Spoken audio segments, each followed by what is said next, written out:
चलिए, पिछले क्लासेस में हम लोगों ने इंफॉर्मेशन केमिकल इक्वेशन से क्या मिलता है उसको जाना, उसको देखा और सीखा भी। किसी भी केमिकल इक्वेशन से क्या फायदा मिल सकता है, केमिकल इक्वेशन को हम लोग एक्सप्रेस करते क्यों हैं, क्यों केमिकल इक्वेशन को लिखा जाता है, इसका क्या एडवांटेज है, इससे कुछ तो बातें होंगी जिसको हम लोग अब समझेंगे। जैसे मानकर चलिए एक वर्ड इक्वेशन है, केमिकल इक्वेशन है।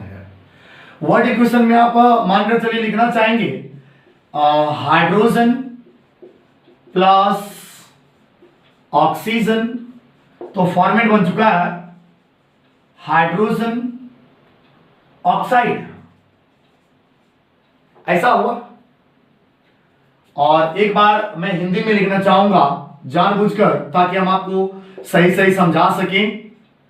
हाइड्रोजन प्लस ऑक्सीजन, ये हो गया हाइड्रोजन ऑक्साइड। इस तरीके से एक केमिकल इक्वेशन देते हैं इसका 2H2 plus O2 2H2। Already हम बैलेंस करके लिखे, ये दोनों वर्ड इक्वेशन है, सिर्फ लैंग्वेज का फर्क है। इसको ना वर्ड इक्वेशन यहां पर साइड में दिखा देते हैं।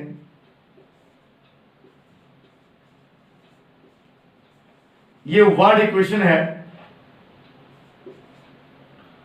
और ये है केमिकल इक्वेशन। यदि आप सोचेंगे कि केमिकल इक्वेशन को हम लोगों ने इसके बदले में लिखा तो इसका क्या एडवांटेज हो सकता है। सबसे पहला पॉइंट, यहां जो भी पॉइंट बोलेंगे हम सिर्फ समझाएंगे, आपको अपने लैंग्वेज में इसको नोट करना होगा। लेकिन पहले समझ लीजिए पूरी बातों को, उसके बाद माइंड लगाकर उसको लैंग्वेज में एक्सप्रेस कर देना है। हम पॉइंट वाइज लिखते जाएंगे, समझाते जाएंगे। नंबर 1, सबसे पहले केमिकल इक्वेशन लिखने का फायदा यह है, केमिकल इक्वेशन को जब आप एक्सप्रेस करते हैं ये आपको लिखने में आसानी लगता होगा, ये आपके लिए इजी है। आपके लिए नहीं, सबके लिए इजी है। केमिकल इक्वेशन को एक्सप्रेस करना आसान होता है with respect to word equation या विथ रिस्पेक्ट टू लैंग्वेज। तो केमिकल इक्वेशन को एक्सप्रेस करना इजी है। नंबर 2, पहले समझ लीजिए, उसके बाद फाइनली आप नोट करते जाइएगा पॉज करके। पहले पूरी बातें समझिए। सबसे पहले हम लोगों ने पॉइंट समझा कि किसी भी केमिकल इक्वेशन को दर्शाना या एक्सप्रेस करना या लिखना आसान होता है। दूसरा पॉइंट, इसको लिखने में आसान ये होती है, ये पेपर पर कम जगह में आ जाता है।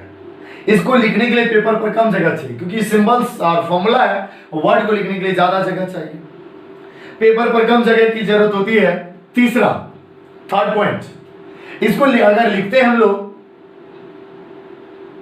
तो पेपर पर कम जगह तो लेता ही है, साथ ही साथ इसको लिखने में कम समय लगता है। आप फास्ट लिख देंगे, इसको लिखेंगे आपको एकदम पूरा लैंग्वेज, पूरा वर्ड लिखने में टाइम लगेगा। इसको लिखने में समय की बचत होती है। साइंस का एक डिमांड हमेशा रहता है, क्या रहता है, वो कोई भी काम करे लेकिन समय को हमेशा ध्यान में रखे, वो कि कहने का मतलब वो हमेशा समय बचाने की कोशिश करता है।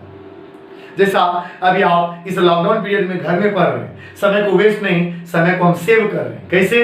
यदि समय वेस्ट हो गया, इस टाइम में हम लोग यदि नहीं पढ़ सके तो दूसरे टाइम में पढ़ेंगे तो समय वेस्ट होगा, ये भी समय वेस्ट होगा, वो भी होगा। इससे अच्छा है आप अपने घर में रहते हैं और अच्छे से इसको स्टडी कर पाएंगे, नो प्रॉब्लम। तो समय को सेव करना हम लोगों का, साइंस का ये मेन उद्देश्य होता है। अगर हम इक्वेशन को लिखें तो इक्वेशन को लिखने के दौरान होगा क्या, समय की बचत होगी। फोर्थ पॉइंट, आप किसी भी एटम्स और मॉलिक्यूल्स का जो काउंटिंग है सही से कर पाएंगे। हाइड्रोजन H2 और यहां पर 2 लगा हुआ है तो 4 हाइड्रोजन हुआ। क्या आप इसको देख कर कह पाएंगे हाइड्रोजन कितना है? काउंटिंग एटम्स का कर पाएंगे? मॉलिक्यूल्स का काउंटिंग कर पाएंगे? बिल्कुल नहीं। वर्ड इक्वेशन से हम लोग किसी भी एटम्स मॉलिक्यूल्स की काउंटिंग सही नहीं कर सकते और अंदाज लगा सकते हैं, लेकिन अगर इक्वेशन को देखा जाए आसानी से, वह केमिकल इक्वेशन को देखकर आप आसानी से काउंटिंग कर सकते हैं। पांचवा पॉइंट, काउंटिंग तो सही कर सकते हैं, चाहे वो काउंटिंग मास का हो, मॉलिक्यूल्स का हो, एटम्स का हो, सभी तरह की काउंटिंग इससे आसानी से की जा सकती है।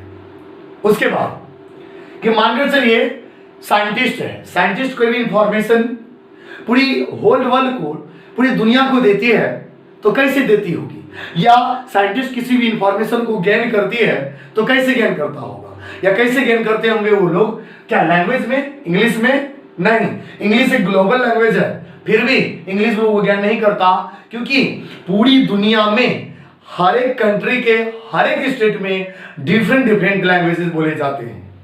यदि आप इंडिया में हैं तो इंडिया में आप इंग्लिश समझेंगे, हिंदी समझेंगे और भी डिफरेंट लैंग्वेजेस समझेंगे। यदि आप दूसरे कंट्री में चले जाइए तो वहां का लैंग्वेज समझा जाएगा, और फिर आप दूसरे कंट्री में फिर जाएंगे, फिर आपको वहां की लैंग्वेज समझ आएगी। हर जगह का लैंग्वेज अलग है। यदि साइंटिस्ट इंफॉर्मेशन देती है या इंफॉर्मेशन गेन करती है, दोनों तरीके से गेन करना और देना, और दोनों तरीके से अगर करती है तो वो किस तरीके से, केमिकल इक्वेशन, सिंबल, फॉर्मूला, इन सभी के फॉर्म में करती है, ना कि ऐसा वर्ड इक्वेशन में देती है हाइड्रोजन ऑक्सीजन से कंबाइन करें हाइड्रोजन ऑक्साइड बनेगा, बिल्कुल नहीं। वो केमिकल इक्वेशन के थ्रू सबको बताने का प्रयास करती है और कोई भी इंफॉर्मेशन इसी तरीके से गेन करती है, लैंग्वेजेस में नहीं। क्यों? क्योंकि हिंदी में अगर लिखा हुआ है तो वो ये लैंग्वेज वही समझ पाएगा जो हिंदी समझता है। हाइड्रोजन लिखा हुआ है, ऑक्सीजन लिखा हुआ है, हाइड्रोजन ऑक्साइड है, यदि जो हिंदी नहीं जानता है, इसका मतलब है अगर उसको दिखा देंगे वो शायद नहीं समझ पाएगा। जो इंग्लिश जानता है वही ये समझ पाएगा हाइड्रोजन और ऑक्सीजन, हाइड्रोजन ऑक्साइड लिखा हुआ है, ठीक। और इंग्लिश नहीं जानने वाले लोग इसको बिल्कुल नहीं समझ पाएंगे। लेकिन यहां पर H2 यदि लिखा हुआ है तो पूरी दुनिया जानती है H2 मींस हाइड्रोजन, हाइड्रोजन का मॉलिक्यूल, या X हाइड्रोजन का एटम, O2 ऑक्सीजन, ये पूरी दुनिया जानती है। अर्थात H2O हाइड्रोजन ऑक्साइड जो वाटर का फॉर्मूला है, ये पूरी दुनिया समझती है।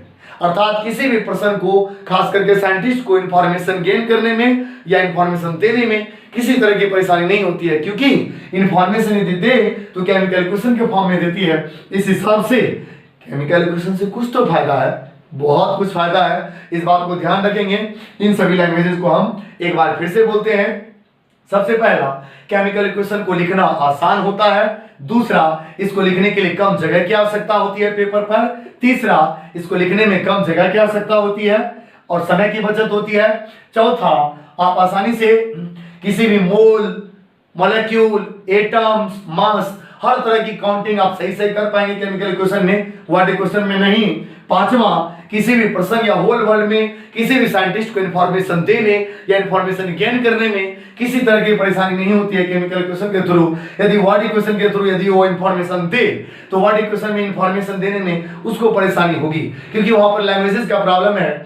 और सिंबल या फॉर्मूला पूरी दुनिया के लिए एक ही होता है। इसलिए इस तरीके से आपको ये सब एडवांटेज जो अपने मन से अपने लैंग्वेजेस में आप कॉपी में नोट्स करेंगे, और इस तरीके से एडवांटेज हुआ केमिकल इक्वेशन का। और केमिकल इक्वेशन का एडवांटेज है तो केमिकल इक्वेशन का क्या लिमिटेशन है, क्या डिसएडवांटेज है, क्या इंफॉर्मेशन नहीं मिल पाता है, वो हम लोग अगले क्लासेस में पढ़ेंगे। फिलहाल इसको नोट करेंगे। धन्यवाद, शुक्रिया। पढ़ते रहें, जरूर पढ़ते रहें। ये समय ऐसा है जो लाइफ चेंजिंग का समय है। यदि आप इस टाइम को अच्छे तरीके से यूज करते हैं, आप सबसे आगे रहेंगे, फ्रंट पे।